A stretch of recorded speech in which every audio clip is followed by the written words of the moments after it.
El día de hoy hemos querido convocar al señor Carlos Sánchez Berzaín, director del Centro Interamericano Democrático, abogado, politólogo de nacionalidad boliviana, quien ha tenido la gentileza de aceptar esta conversación para ilustrarnos un poco sobre la realidad de Bolivia, la realidad latinoamericana y cómo esto puede servir para buscar, para luchar por encontrar la verdad electoral en el Perú.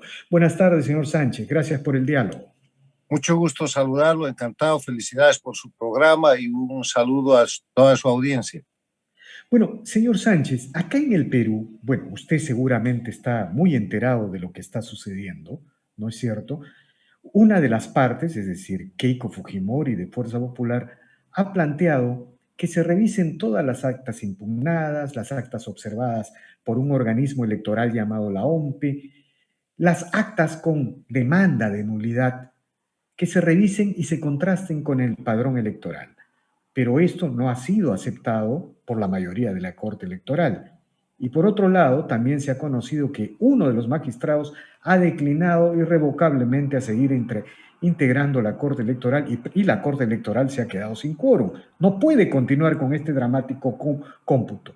Y en medio de esta situación, las fuerzas políticas han planteado una auditoría de parte de la Organización de Estados Americanos para el proceso electoral. ¿Qué opina de esta situación a la luz de la experiencia de Bolivia y de la realidad latinoamericana, señor Sánchez? Mire, primero, los síntomas, los hechos que se describen en el Perú no son ajenos a la realidad latinoamericana. Lo que está pasando hoy día en el Perú ha sucedido en Bolivia en muchas elecciones. La más notable ha sido la del 2019, conocida por el fraude electoral demostrado, acreditado y certificado, tanto por la OEA como por la Unión Europea, fraude electoral que cometió Morales y que al ser descubierto en crímenes infragantis renunció. En Bolivia se ha repetido un fraude electoral en octubre del 2020, pero no solo es Bolivia. El mismo sistema de fraude electoral se aplicaba con Correa en el Ecuador. El mismo sistema, la misma metodología con Chávez y Maduro en Venezuela. Lo mismo que está sucediendo hoy día en el Perú ha pasado en la anterior elección en Nicaragua. Entonces, ¿qué es lo que está pasando en el Ecuador, en el Perú? Es una repetición de una metodología, de un mecanismo implementado por el socialismo del siglo XXI o castrochavismo en este siglo. Ahora, ¿qué es el socialismo del siglo XXI o el castrochavismo? Es el proceso emergente que se produce a partir del hecho de que el año 1999 había una sola dictadura en las Américas, que era la de Cuba, que estaba en su periodo especial agonizante y llegó al gobierno de Venezuela como presidente Hugo Chávez. De inmediato auxilió a Cuba, le dio dinero, le dio petróleo y le terminó entregando toda Venezuela, porque hoy día Venezuela es una colonia cubana. Pero desarrollaron en el siglo XXI un proyecto que empezó siendo populismo bolivariano, que después se llamó socialismo del siglo XXI y que hoy se conoce como castrochavismo. Denominación de castrochavismo porque es el castrismo del siglo XX con el aporte de Chávez convertido en castrochavismo. ¿Y ellos qué hacen? Toman el poder mediante elecciones o a veces toman el poder violentamente y una vez en el poder desinstitucionalizan el Estado, liquidan la república, liquidan la democracia y establecen dictaduras. Pero, señor Hoy, Sánchez, antes de continuar, porque digamos, usted puede ilustrarnos ampliamente sobre este tema, yo quería preguntarle, ¿cuáles son esas regularidades del llamado fraude en mesa, del llamado vaciado de actas irregular, de estas cosas que se están presentando en el Perú y que según usted se han presentado en Bolivia, en Ecuador, en Venezuela y en Nicaragua? ¿Cómo se, digamos, cuáles serían los signos de esta enfermedad de la democracia? a eso vamos a llegar. Es que no es una enfermedad de la democracia, es un ataque a la democracia. Por eso le estoy explicando que ese sistema castrochavista ha logrado construir 4 dictaduras por ese mecanismo, donde el fraude electoral es un elemento esencial. Venezuela hoy día es una dictadura, hace 20 años era una democracia. Bolivia es una dictadura, hace al principio del siglo era una democracia hasta el 2003. Nicaragua desde el 2007 han construido una dictadura y durante los 10 años y meses del gobierno de Correa instalaron una dictadura del socialismo del siglo XXI. Ahora, para eso, una vez que han llegado al poder, establecen una dinámica de fraude que tiene dos formas. El fraude institucionalizado, que no es el caso todavía del Perú, no hay síntomas de eso, que es la alteración del padrón electoral, que es el cambio de las normas, que es inclusive como ha sucedido y sucede hoy día en Venezuela y en Bolivia, han hecho desaparecer el sufragio universal. Ya no hay voto universal y secreto ni en Bolivia ni en Venezuela, porque los ciudadanos no tienen la misma importancia, no tienen los mismos derechos. Hay ciudadanos de primera y de segunda. Hay comunidades que con 3.000 votos en Bolivia eligen un diputado y en una ciudad usted para el mismo diputado necesita 200 o 300.000 votos. Pero el otro fraude es el fraude en mesa, es el fraude que se opera a partir del acto mismo electoral y que consiste en alteraciones de actas, consiste en llenado de ánforas, consiste en reemplazo de actas, consiste en suplantación de personas para ejecutar los actos anteriores, consiste en falsa verificación de actas, en manejo de la estadística, manejo de alteración de la cadena de custodia, manejo del sistema digital a veces para alterar los resultados. De esos síntomas que han sido demostrados como fraude electoral en Venezuela, en Ecuador, en Nicaragua y en Bolivia, estamos viendo algunos muy parecidos o la repetición de estos en el Perú. Por ejemplo, se denuncia la alteración de actas y se pide la revisión y el órgano electoral no quiere, eso es falta de transparencia. Las elecciones en democracia tienen que ser limpias, Bueno, tienen que ser justas señor Sánchez, y le cuento que aquí en el Perú también se está denunciando que el padrón electoral podría ser, podría haber sido alterado significativamente considerando la distancia de 40.000 votos porque en el Perú han votado los muertos y los niños. bueno, mire, le voy a dar el ejemplo de Bolivia que es el más concreto. Cuando el año 2005 Evo Morales llega al gobierno con elecciones, el padrón electoral de Bolivia tenía un poco más de 3 millones de votantes. Y era un país con voto universal desde 1952, en que se consagra el voto universal en Bolivia, y con votación obligatoria. O sea, en general estaba inscrito todo el ciudadano que tenía que votar y había unos altos niveles de participación. Para el año 2014, que es una elección en la que Evo ya hace fraude, y para el año 2019, ese padrón crece en el 97% y la población de Bolivia solamente en el 22%.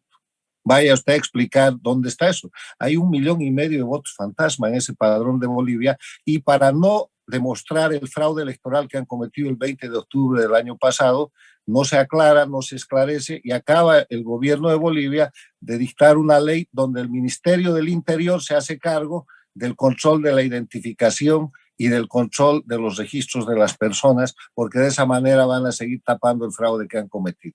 Si usted me dice que en el Perú se sospecha además de una alteración del padrón electoral, estamos hablando de que el castrochavismo le ha metido la mano a la democracia peruana hace rato.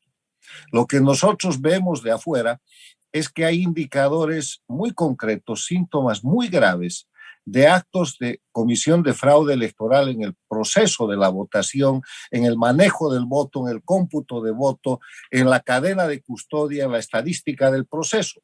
Y que el órgano electoral se niegue a revisar aquello es un indicador mucho peor todavía, porque para que haya democracia las elecciones tienen que ser justas, tienen que ser limpias y tienen que tener la característica esencial de transparencia y respeto al Estado de Derecho. Eso es lo que ha sorprendido a medio mundo, la negativa de la mayoría de la Corte Electoral a contrastar las actas cuestionadas con el padrón electoral. Pero para que nos ilustre más y nos ayude a encontrar un camino a los peruanos, me gustaría que nos contara usted este proceso electoral accidentado que terminó con la auditoría de la OEA.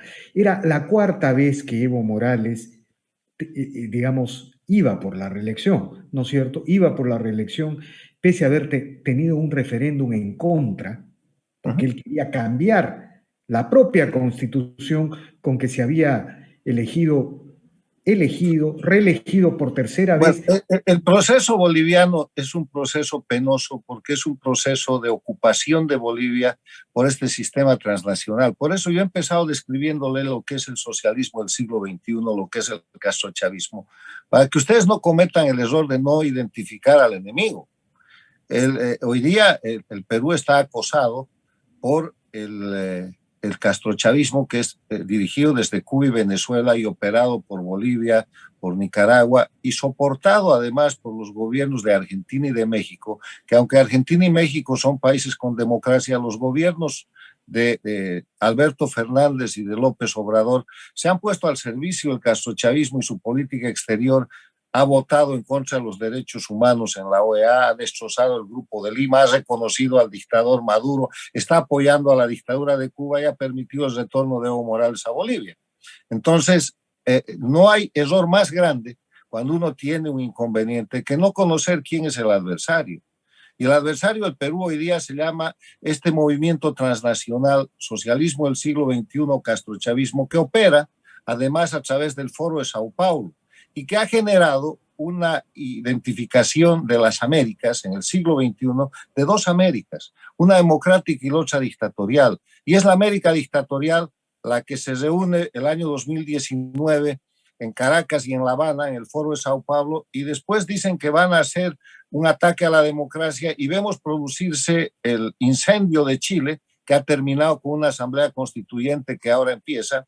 Vemos producirse en octubre del 2019 el golpe de Estado en el Ecuador, que el presidente Lenín Moreno logra contener, no sin grandes daños a la economía y a la democracia ecuatoriana. Vemos el gran fraude electoral de Evo Morales en el 2019 y su renuncia, y después de eso vemos a Nicolás Maduro, el dictador venezolano, vanagloriarse de esos resultados y a su socio Diosdado Cabello decir que esta era la brisita bolivariana que recorría las Américas. Después viene la pandemia y siguen atacando países y el Perú ha sido víctima porque en 2 o 3 semanas ha tenido que cambiar 3 veces de gobierno a través de maniobras que más allá del furor interno y de la confrontación política que existe en todos los países del mundo con democracia, ha tenido un enfoque para llevar a un Perú que es uno de los países con mayor desarrollo económico de la región, es un país con una estadística económica y de crecimiento social y de lucha contra la pobreza y de achicamiento de la desigualdad muy importante, lo ha puesto en crisis. Señor Sánchez, le vuelvo a preguntar por el acontecimiento en Bolivia que desencadenó la auditoría electoral de la OEA, porque precisamente le comentaba que el día de hoy ha salido una plataforma multipartidaria, ¿no? Muy amplia, en la cual está el Partido Aprista, Renovación, Alianza para el Progreso, prácticamente todo el espectro democrático exigiendo la intervención de la OEA a través de una auditoría. Entonces, yo tengo entendido que en Bolivia esto se desencadenó con una serie de circunstancias. Quisiera que nos cuente eso, porque de pronto esto empieza a parecerse mucho a la experiencia que ustedes vivieron con la intervención de la OEA, más allá que el castrochavismo siga influenciando su país. Bueno, nosotros seguimos viviendo eso porque Bolivia sigue siendo una dictadura. En Bolivia hoy día hay más de 30 presos políticos, incluida una expresidenta. En Bolivia hay más de 1.200 exiliados políticos certificados por ACNUR, muchos de ellos radicados en el Perú y protegidos por el sistema de las Naciones Unidas. En Bolivia hay una cantidad de perseguidos políticos y la judicialización de la persecución política es la regla. Pero vamos al fraude. Evo Morales llega al gobierno con la elección del 2005, elegido en la República de Bolivia con un mandato de 5 años sin derecho a reelección continua. La Constitución de la República de Bolivia establece que un presidente no puede ser reelecto continuamente y establece además que no hay manera de hacer asambleas constituyentes porque la reforma de la Constitución siempre debe ser parcial y que la reforma parcial de la Constitución se hace con una ley de necesidad de la reforma en un periodo constitucional y en el siguiente periodo, o sea, después de 5 años, se aprueba o se niega esa ley y así se reforma la Constitución, que fue como se reformó la Constitución en el año 94. Evo Morales llega al gobierno y de inmediato pone en marcha un proceso absolutamente inconstitucional para hacer una asamblea constituyente. Para eso falsifican una ley de reforma constitucional, alteran el texto de una ley y con eso convocan a una asamblea constituyente, reunía a la constituyente después de un año que era el término de su mandato, no produce nada, la trasladan de la capital que es Sucre a Oruro, a un cuartel, y de ahí manda un texto de una constitución proveniente de la constituyente. Como ese texto no le convenía a Evo Morales, lo cambia y hace un acuerdo con la oposición del momento, que dictan una ley diciendo que el Congreso ordinario podía interpretar y modificar el texto que mande la Asamblea Constituyente. Y así lo hacen. En medio de eso, el país resiste. 6 de los 9 departamentos reclaman por la defensa de la Constitución y la República. Evo Morales comete sendas masacres en cada departamento, matanzas, la masacre de La Calancha, la masacre del Porvenir en Pando, la masacre de Cochabamba, la masacre de Arani, la masacre en el Hotel Las Américas, desata persecución, aumenta el exilio, pone presos políticos y lleva eso al referéndum y con fraude electoral hace aprobar su constitución después de todos esos delitos y liquida a la República de Bolivia y crea el Estado plurinacional de Bolivia, que es lo que hoy día se presenta como Bolivia. En esa constitución hace aprobar que puedes elegirse por una vez de manera continua y otras cosas más. Entonces, de inmediato convoca elecciones y el año mismo, el 2009, el mismo año que aprueba su constitución, que es en verdad un estatuto dictatorial, hace una elección y gana la elección. O sea, reelecto por primera vez el 2009. 5 años viene la elección del 2014, entonces le dice a la gente, usted ya se ha reelegido por una vez de acuerdo a su constitución, porque lo eligieron el 2005, se reeligió el 2009. Él dice, no, lleva esto a su Tribunal Constitucional, él ya había cambiado todos los órganos, todos los poderes estaban bajo su control, porque lo que hace es cambiarle en la Constitución del Estado Plurinacional, le cambia el nombre, por ejemplo, a la Corte Suprema de Justicia y la nombra Tribunal Supremo de Justicia. Le cambia el nombre al Tribunal Constitucional de la República y lo llama Tribunal Constitucional Plurinacional. Y todos los magistrados que estaban ahí desaparecen con las instituciones cuando él aprueba la Constitución y nombra gente de su amaño. A ese Tribunal Constitucional el 2014, él le pregunta y le dice cómo es evidente que esta es la primera elección. Y el tribunal dice sí, porque habiendo desaparecido la República de Bolivia, la elección del 2005 no vale. Entonces, esta es la primera elección en el Estado Plurinacional. En todos los proyectos chavistas sucede lo mismo. Bueno, para que vea. Entonces, se reelige el 2014 y como quiere reelegirse indefinidamente en todos los proyectos chavistas, usted lo ha visto con Chávez, lo ha visto con Maduro, lo ha visto con Correa, con toda esta gente. Él llama un referéndum que se celebra el 21 de febrero de 2016 y Bolivia le dice no a la reelección. Entonces, él sabe que el 2019 ya no se puede reelegir. Sin embargo, va de nuevo a su Tribunal Constitucional y esta vez el Tribunal Constitucional declara que Evo Morales tiene el derecho humano de candidatear cuantas veces quiera. Y convierten la reelección en un derecho humano y lo habilitan. Entonces va a la reelección, a la reelección el 2019. Por cuarta vez. Y encima de eso gana el repudio del país, no tiene votos.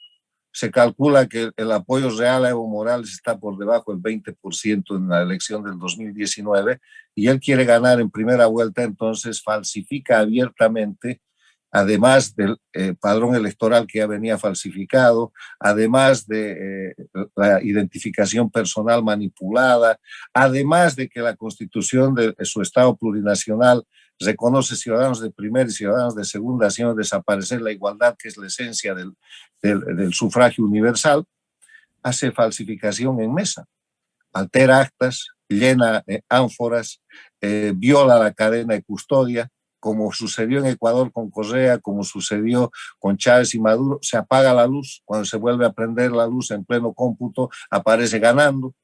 Y todo eso en tiempo real, los bolivianos y los observadores y el mundo ve cometer los delitos por televisión. Entonces, un órgano electoral... Una pregunta ahí. en ese momento la OEA no reacciona correctamente, me parece, ¿no? La OEA hace, mire, lo que pasa con la OEA, que esto que se llama observación electoral, es topografía. La observación electoral es una mirada superficial, es como un análisis del clima, es decir, el día de la elección salió el sol, la gente fue a votar, todos votaron, fue un acto cívico interesante, hubo algún incidente en algún lado, no hay mayores denuncias, eso es el informe, para saber la profundidad que es ninguna de las observaciones electorales de la OEA, hay que leer el reglamento de observación electoral, que fue aprobado en 2008 cuando Insulza manejaba la secretaría. Entonces, los observadores, por acuciosos que sean, no tienen competencia para mirar el padrón electoral, no tienen competencia para revisar las inscripciones, no tienen competencia sino para mirar superficialmente lo que es el acto electoral. Y de eso es el informe. Luego de ese informe se producen estas protestas ciudadanas que llevan a digamos, emplazan, arrinconan al gobierno de Evo Morales, y me parece que él mismo solicita la auditoría de la OEA, que es como algo así como, él mismo se hace un jaque mate. No, mire, lo que pasa es que el pueblo reacciona, se genera una resistencia civil que no tiene color político, que no tiene partido, que no tiene región. Lo que está pasando en el Perú, señor Sánchez. Es el pueblo con bandera boliviana. Ese era el símbolo. Y empiezan primero pidiendo recuento electoral. Cuando no dan el recuento electoral, el pueblo pide que se anulen las elecciones, que se haga otra elección. Cuando no se pide, cuando no le dan, no le hacen caso en eso, el pueblo pide la renuncia de Evo Morales. Y en medio de ese proceso, que son días, lo que hace Evo Morales es ir haciendo concesiones tardías, y cuando le piden las denuncias dicen, bueno, mejor hagamos una auditoría. Y ahí estaba la OEA y le explican lo que es la auditoría, firma el gobierno de Bolivia un convenio de auditoría con la OEA y de inmediato se pone en marcha un proceso que es muy diferente a la observación electoral. La auditoría revisa todo, revisa las inscripciones, revisa las actas, revisa cada acta, recomputa lo que se puede hacer, observa la cadena de custodia y termina revisando el cómputo general. O sea, si hay un acta que está observada porque el señor Pedro Pérez no firmó y aparece otra firma que no le corresponde, la revisan una por una, y para eso la OEA pone un equipo de 38 especialistas de 14 o 15 nacionalidades que despachan el asunto prácticamente en 2 semanas. Y que termina con un informe que dice, entre otras cosas, que el órgano electoral estaba parcializado, que no había cumplido sus tareas, que hubo fraude electoral, y de inmediato ese mismo análisis que estaba siendo hecho por la Unión Europea es objeto de otro informe de la Unión Europea que dice que sí que hubo fraude. Pero mientras eso sucede, el país ya había arrinconado a Evo Morales. Él ordena a la policía reprimir, la policía dice que no, cuando insiste en la orden la policía se frena, y a eso le llaman motín, cuando en verdad es la resistencia de masacrar al pueblo. Ordena inmediatamente a las Fuerzas Armadas que pongan en su lugar a la policía, y las Fuerzas Armadas no se movilizan y representan la orden. Entonces, como él ordenaba y a nadie le hacía caso, el pueblo le pide sus renuncias, renuncia, se asusta, sale corriendo, escapa primero a la zona cocalera y después sale a México con un avión que le manda a López Obrador. Y en medio de eso se realiza la auditoría, y la auditoría da el resultado que todo el pueblo boliviano conoce, porque esos fueron crímenes en tiempo real e infraganti y por televisión. Falsedad material, falsedad ideológica, uso de instrumento falsificado. En ese sentido, señor Sánchez, ¿usted cree que es correcto que un sector de la élite política democrática en el Perú exija una auditoría de la OEA y que el gobierno peruano, ante la presión ciudadana, que digamos, en este caso solo el jefe de Estado a cargo puede solicitar esto, o lo pueden solicitar las partes? Mire, primero déjeme decirle que la democracia tiene como elemento esencial, precisamente por la Carta Democrática que se firma en Lima el 11 de septiembre del año 2001, la celebración de elecciones libres, justas, fundadas en el sufragio universal, como expresión de la soberanía popular. Eso quiere decir transparencia. Y la transparencia quiere decir vigencia del Estado de Derecho y cumplimiento de las obligaciones por parte de todos los ciudadanos. No se trata de que un grupo o una élite política pida eso. Es obligación de todas las autoridades del Perú velar porque el resultado esté libre de toda duda. Yo creo que los primeros que deberían pedir una auditoría son Castillo y Fujimori, porque gane quien gane, el otro va a estar en desacuerdo y va a haber la sombra de duda de la falsedad, del fraude electoral. Ahora, con la renuncia de ese miembro del Jurado Nacional de Elecciones, se cae toda la credibilidad en el Jurado Nacional de Elecciones y además se queda, creo que, sin quórum y no puede seguir avanzando. O sea, hay una crisis en la elección. ¿Cómo se salva esa crisis? No se salva proclamando un candidato que va a estar impugnado y profundizando la confrontación del Perú, que no va a tardar en llevar eso seguramente a una confrontación social y política mucho más profunda en perjuicio del pueblo peruano. Para evitar eso, ¿qué hay que hacer? Hay que hacer una auditoría. Y la auditoría la puede pedir el presidente de la República, que es la cabeza, el representante internacional, porque necesita un convenio con la OEA, o la puede pedir el Jurado Nacional de Elecciones. Esos son los órganos que pueden pedir, porque esa auditoría pasa a través de un sistema que tiene la OEA. No es un proceso político, es un proceso técnico, es otra cosa que hay que aclarar. No es un acuerdo con el señor Almagro, no. Aquí, la Organización de Estados Americanos tiene un sólido organismo de control electoral y de sostenimiento de la democracia precisamente en aplicación de la Carta Democrática Interamericana. Y es el organismo que está mirando el tema electoral en todo tiempo. Es ese organismo que tiene personal especializado en todas las Américas y que puede en cuestión de horas concentrar 20, 40, para Bolivia juntó 38 técnicos especializados que son abogados, expertos, gente que conoce el tema de la metodología, del cómputo, técnicos electorales, expertos en computación, y todos van y hacen el trabajo. O sea, la auditoría electoral no es una auditoría que tenga la posibilidad de hacerse por una sola especialidad profesional. Usted necesita un conjunto multidisciplinario de profesionales y eso es una especialidad de la Organización de Estados Americanos. Lo ha hecho con Bolivia, lo hace con el país que le pide y el Perú debería pedirle. Yo le digo, ¿quiénes pueden pedir? Primero los candidatos. No pueden ir pedirle a la OEA, pero deberían pedirle al Jurado Nacional de Elecciones en un gran acuerdo entre Castillo y Keiko Fujimori, donde digan, señores, hagan la auditoría y el resultado de la auditoría es lo que nosotros vamos a acatar, porque están pidiendo una opinión técnica de un árbitro porque el árbitro local no funciona.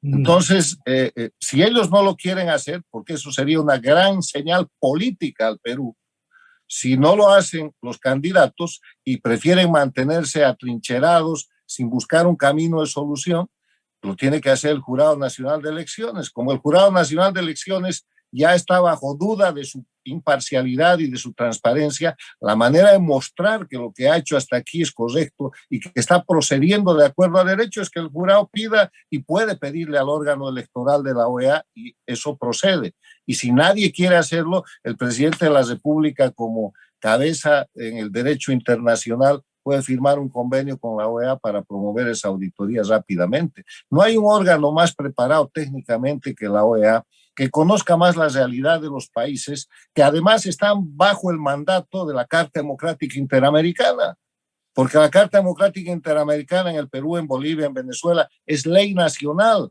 La Carta Democrática Interamericana es la Carta de Lima, es un tratado constitutivo. De acuerdo, señor Sánchez.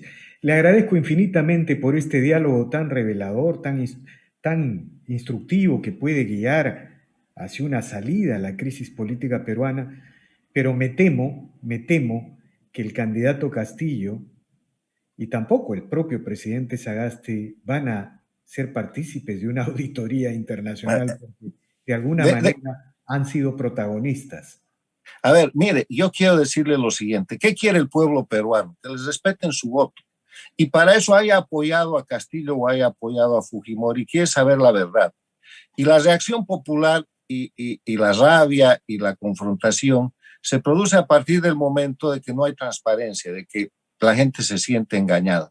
Todo lo que hay que hacer para tranquilizar al Perú y para evitar una crisis es mostrar transparencia. Así Y es. si el que no lo quiera hacer está violando ese dicho popular muy famoso que dice, al buen pagador no le importan las prendas. Si usted quiere un proceso transparente, ¿por qué no hacer una auditoría? Si Castillo dice que ha ganado y está seguro que ha ganado, vamos a la auditoría. Y si sale ganador en la auditoría, nadie lo va a cuestionar porque va a fortalecer un elemento que hoy día está cuestionado, que es la legitimidad, y Muy va a bien. consolidar la legalidad. Infinitamente agradecido, señor Sánchez, por estas declaraciones y que sea el inicio de una serie de conversaciones que seguramente tendremos sobre la realidad latinoamericana. Le reitero nuestro agradecimiento. El gusto es mío, gracias, hasta luego, buenas noches.